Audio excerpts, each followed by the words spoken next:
Assalamualaikum warahmatullahi wabarakatuh. Di sini saya akan menjelaskan tentang rekonsiliasi fiskal. Rekonsiliasi fiskal ini adalah lanjutan dari materi sebelumnya.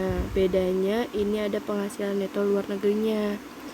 Nah, di sini udah ada ketahui informasi umum dan bidang usahanya, ada nama, NPWP, alamat, telepon. Dan juga ada keterangan PT Jaya Bakti Husada adalah sebuah perusahaan yang bergerak dalam bidang perdagangan elektronik dan telah terdaftar sebagai wajib pajak pada kantor pelayanan pajak tempat domisili perusahaan. Selama tahun 2019, penghasilan PT Jaya Bakti Husada Jakarta berasal dari kegiatan operasional maupun penghasilan dari luar kegiatan usaha perusahaan.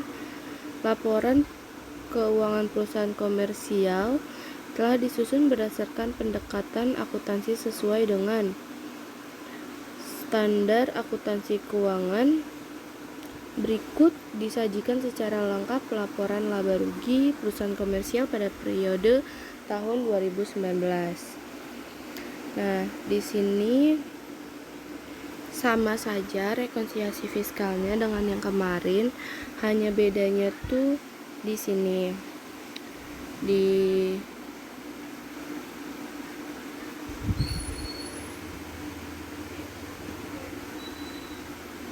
sininya.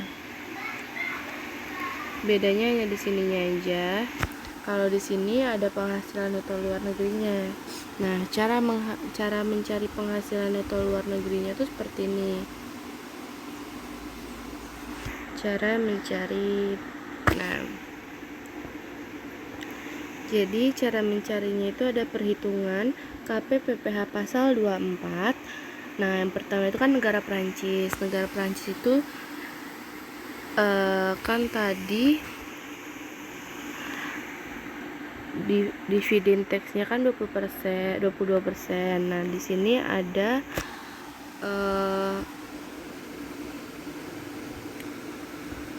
komersialnya itu 945 juta dikali pajaknya yang dipotong tuh 22%. Nah, dapat hasilnya segini, 207.900.000. Nah, itu batas maksimalnya. Dan terus 945 juta. Lanjut, di sini 945 juta dibagi 8.123.01.225 itu hasilnya dari sini. Dari penghasilan kena pajak ini, lalu dikali dengan jumlah pajak penghasilan terhutang yang ini. Selanjutnya dapat hasilnya segini. Nah, setelah itu lalu maka menurut PPh pasal 24-nya hasilnya sekian. Jadi untuk penghitungan Inggris sama seperti Prancis tadi. Jadi 225 juta ini dikali pajaknya 30%, maka hasilnya 67.500.000. Sama aja. Kita lanjut ke di sini ada keterangan lain-lainnya. Ada atas biaya royalti perusahaan telah melakukan pemotongan pajak atas royalti tersebut. Ada. Nah, lanjut. Di sini juga ada keterangannya kayak atas laba selisih kurs merupakan laba atas transaksi yang dikenakan objek pajak bersifat final.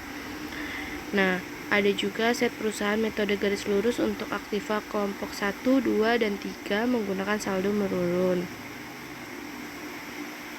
Lanjut, kalau aktiva kelompok 1 dibeli pada tahun 2017 yang nilai bukunya adalah 350 juta.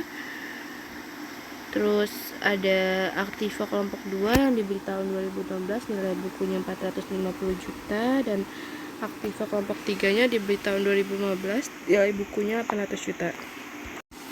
Adapun penyusutan kelompok 1-nya sebesar 87.500.000 dan penyusutan kelompok 2-nya Dari mana sih dapat penyusutan kelompok satunya? Dari yang 350 juta itu dikali 25%. Nah, kalau penyusutan kelompok keduanya dari mana? Dari 450 juta dikali 12,5%. Dan kelompok tiganya ini penyusutan kelompok 3 yang berawal dari 800, kan karena dia menggunakan saldo menurun, jadi kita masukin dulu nih tanggalnya, tanggal 1 bulan 1 2015, 800 juta, tarifnya 12,5%, maka penyusutannya 100 juta. Terus dia menurun nih sampai pada tahun 2018 yang hasil terakhirnya adalah 66 juta 992.187 rupiah.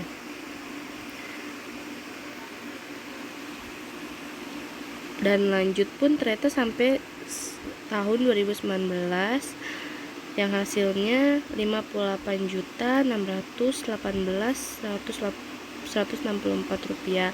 Ada juga nilai book value-nya. Nah, nilai book value-nya itu dapatnya dari mana? Dari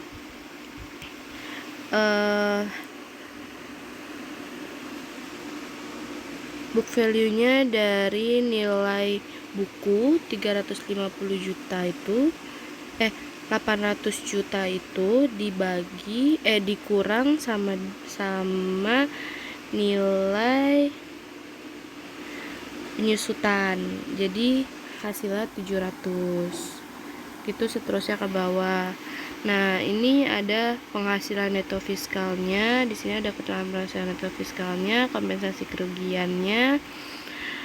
Nah, cara mencari fasilitas untuk penghasilannya itu bagaimana? Nah, di sini tuh kan udah ada keterangannya 4 miliar 800 juta. Nah, 14 miliar 844 juta 750.500 itu dari, tinggal ditambah aja dari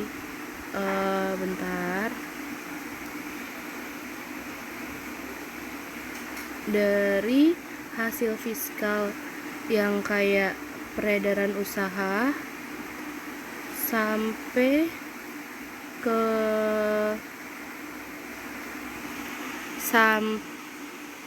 jadi yang kita tambah itu adalah nilai peredaran usahanya, terus ditambah sama yang nilai fiskal Prancis, Inggris yang 945 juta tambah 225 juta, terus ditambah lagi bunga pinjaman dari PT-nya itu yang sebelum dipotong pajak sebesar 25.650.000. Terus ada lagi bunga deposit Bank Mandirinya yang 250 juta. Nah, terus ada lagi keuntungan penjualan kendaraan perusahaannya yang 25 juta. Terus ada lagi klaim asuransi perusahaannya, bunga dari PT Hidup Bersama. Terus ada laba selisih kurs. Itu semua di total, maka hasilnya 14.844.750.500 dikalikan dengan yang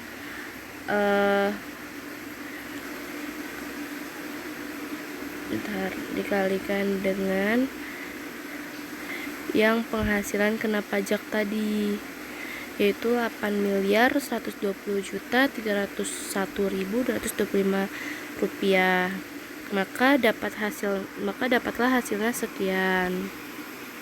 Untuk mencari PPh yang memperoleh fasilitas itu tinggal kalian kali 50% dikali 25% dikali PKP fasilitas. PKP fasilitasnya yang mana? Yang ini. Nah, terus ada PKP yang tidak memperoleh fasilitas. Yang tidak memperoleh fasilitasnya itu bagaimana? Jadi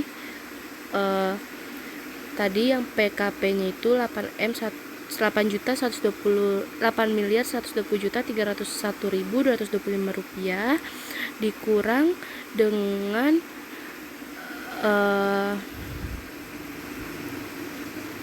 dikurang dengan ini si fasilitas tadi tuh yang 2.625.672.010 rupiah. Nah, dapat hasilnya 5.494.629.215. Nah, cara mencari PPh yang non fasilitas 25%. Nah, dapatnya segini. Itu tuh dapatnya dari mana? Dapatnya dari 25% dikali PKP yang tidak memperoleh fasilitas tersebut. Itu kan ada tuh keterangannya ABCD dari D sini. Nah, lanjut, ada PPh terutang. PPh terutang itu adalah C ditambah E. Yang C itu yang mana sih? Yang C itu yang ini, dan yang E itu ini. Jadi hasil ini ditambah ini, maka ketemulah hasilnya ini. Lanjut, ada pengembalian pengurangan kredit pajak luar negeri PPh pasal 24 yang telah dipotong tahun lalu. Jumlah pajak penghasilan terutang sebesar 1.701.866.305 rupiah. Kredit pajaknya ada PPh 22, PPh pasal 22 bendaharawan, PPh pasal 22 impor API, PPh pasal 22 impor non API. Nah, itu dari mana aja? Nah, itu tuh dari 1.750.050 dikali 1,5% tarifnya, yang hasilnya sama dengan 26.250.000. Kalau PPh pasal impor API itu dari mana? 2.850.000 dikali tarifnya 2,5%, maka hasilnya dapatnya 71.250.000. Terus kalau yang PPh pasal 22 impor non API 1.925.000 dikali tarifnya 7,5%, maka dapatnya 144.375.000. Untuk PPh 23 nya 25 juta dikali tarifnya 2% sama dengan 500.000. PPh 24 nya sebesar 245.210.556 rupiah. Nah, ini semua di total. Kalau ini semuanya di total, maka dapat hasilnya ini. Lalu hasilnya itu nanti kita dapat lagi hasilnya, yaitu ini 1.706.866.305 dikurang 487.566, maka dapat hasilnya 1.214.280.749 rupiah. Nah, PPh yang dibayar sendirinya berapa sih? Nah, yang dibayar sendirinya itu kan 415 juta, dan angsuran masa PPh pasal 25 nya 38 juta, dan SPT PPh pasal 25 nya 38 juta. Jadi itu nanti ditambah hasilnya 453 juta. Hasil 453 juta nanti dikurang lagi sama jadi kan PPh yang dibayar sendiri nanti ditambah dari 405 juta ditambah 38 juta, maka dapat tuh PPh yang dibayar sendiri, yaitu 453 juta. Nah, PPh kurang lebih bayarnya itu kita dapat ketahui dari sini, dari 1.204.280.749 rupiah dikurang sama PPh yang dibayar sendiri ini. Nah, 453 juta dapat 761.280.749 rupiah. Nah, angsur dia ini berarti dapatnya PPh lebih. Nah, jadi angsuran PPh pasal 25 nya ini berapa per 12 bulan, jadi 1 tahun. Perhitungan PPh terutang berdasarkan pasal 31 Undang-Undang Nomor 36 Tahun 2009. Oke, baik, cukup sekian dari saya. Kurang lebihnya mohon maaf. Jika nanti Ada yang mau ditanyakan, ada yang masih belum paham, silakan ditanyakan ya. Terima kasih.